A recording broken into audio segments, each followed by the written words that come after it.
పేరు నా పేరు లక్ష్మణే. లక్ష్మణ్ మండలం. చెప్పాలా లక్ష్మణ్, సమస్య ఏంది? సిరిసిల్ల మాది. ఓకే సిరిసిల్ల నుండి దే విషయం మీద మాట్లాడాలని ఫోన్ చేసినావు. ఇంతకుముందు మాట్లాడిన పిచ్చోడు ఆయన గురించి మనకెందుకు కానీ నువ్వు చెప్పాలన్నది ఏంటిది? ఇక అంటాడు 100 రకాలు అంటాడు, 100 రకాల మాటలు అంటాడు. అది కాదు, ప్రస్తుతం తెలంగాణ రాష్ట్ర రాజకీయాల గురించి ఏమన్నా చెప్పదలుచుకుంటున్నావా?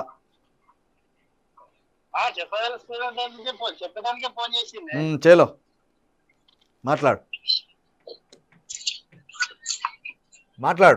తెలంగాణ రాష్ట్ర రాజకీయాల గురించి నీకేమనిపిస్తుంది?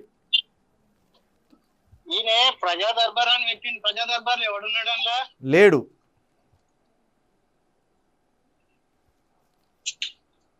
ఈయన కాదు, పేగులు మెడలేసుకుంటా, నేను గుడ్లు తీసి గోటీలు ఆడతా, షెడ్యూల్ తీసి అన్ని అందరి ముఖతనం చేస్తాను ముఖ్యమంత్రి అండి. ఎట్లా లెక్క ప్రజాసేవ చేస్తాను ముఖ్యమంత్రి అండి. అది ప్రజలే చెప్పాలి. అది మనం మీరు అడగాలి అది. అరే మీటింగ్ సీఎం గుంపుమేస్త్రి స్పీచ్ ఇందామంటే చెవులలో దూది పెట్టుకోకపోతే అవుతాడు. ఆయన మనిషినా ఏంది? మాటకు మతి లేదు, ఒక పూటకు గతి లేదు. బేకార్ గారు అంటే బేకార్ గారు ఏ జన్మలో చేసుకున్న పాపమో తెలంగాణ ప్రజలు. ఎట్లా అనిపిస్తుంది మీకు? కువైట్లో ఉన్న వాళ్ళకి ఎట్లా అనిపిస్తుంది రేవంత్ రెడ్డి పాలన?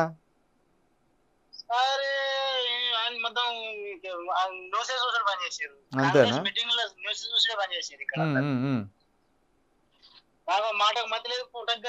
ఓకే మంచిది. ఇప్పుడే మాట్లాడతాడు, తర్వాత ఏం మాట్లాడతాడు, గంట తర్వాత ఏం మాట్లాడతాడు. Okay brother, okay. ఇగో ఇంతకుముందు ఆయన అంటాడు కదా, నీటి కష్టాలు లేవు, కరెంటు కష్టాలు లేవు, ఏ కష్టాలు లేవు, అంతా బ్రహ్మాండంగా ఉన్నది. మీరే చిలుక ప్రవీణ్ లాంటి జర్నలిస్టులే ప్రజలకు అబద్ధాలు చెప్తాడు. తీన్ మారుమాలి గాని లాంటోడు, తొలి వెలుగు రగ్గాని లాంటోడు అద్భుతంగా మంచిగా చెప్తాను.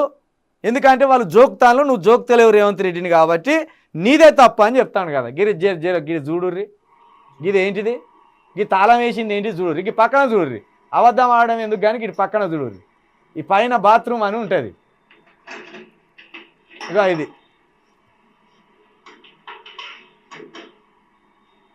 ఇక బాత్రూమ్, థింకింగ్ రూమ్ అని పెట్టుకున్నాం. పోయి ప్రశాంతంగా కూర్చొని ఆడ కూర్చుంటేనే థింకింగ్. ఇక ఎందుకంటే ఒకవేళ ఆళ్ళ కూర్చుంటే ఎవడోడు వచ్చి మందలు ఇస్తాడు, లేకపోతే సిస్టమ్ దగ్గర కూర్చుంటే ఎవడోడు వచ్చి మందలు ఇస్తాడు. బయట ఎక్కడ ఉన్నాం ఎవడోడు మందలు ఇస్తాడు, కాబట్టి డిస్టర్బ్ అవుతాం. ఇక థింకింగ్ చేసుకోవాలంటే బాత్రూంలో పోయి కూర్చుంటే థింకింగ్ రూమ్ అని పెట్టినాం. ఇక అందరు వాష్రూమ్ అని పెడతారు కదా, మేము థింకింగ్ రూమ్ అని పెట్టినాం. థింకింగ్ రూమ్కి తాళం వేసుకునే కాడికి వచ్చింది పరిస్థితి. ఇక్కడ ఈయన ఏమంటాడు, ఈ దొర ఇంతకుముందు ఫోన్ చేస్తే కరెంటు కష్టాలు ఎక్కడి కాకుండా నీటి కష్టాలు ఎక్కడి అంటాడు. నీటి కష్టాలు లేకపోతే థింకింగ్ రూమ్లకు తాళాలు ఎత్తారా పెద్ద మనిషి? థింకింగ్ రూమ్లకు తాళాలు ఎత్తారా పెద్ద మనిషి? జరా మేము రేవంత్ రెడ్డికి శత్రువులం కాదు, రేవంత్ రెడ్డి మాకు శత్రువేం కాదు. నువ్వేం చెప్పినావు? కేసీఆర్ పాలన అసలు మంచిగా లేదు, ఓకే. మరి నీ పాలన మంచిగా ఉండాలి కదా, అది మాట్లాడదాం.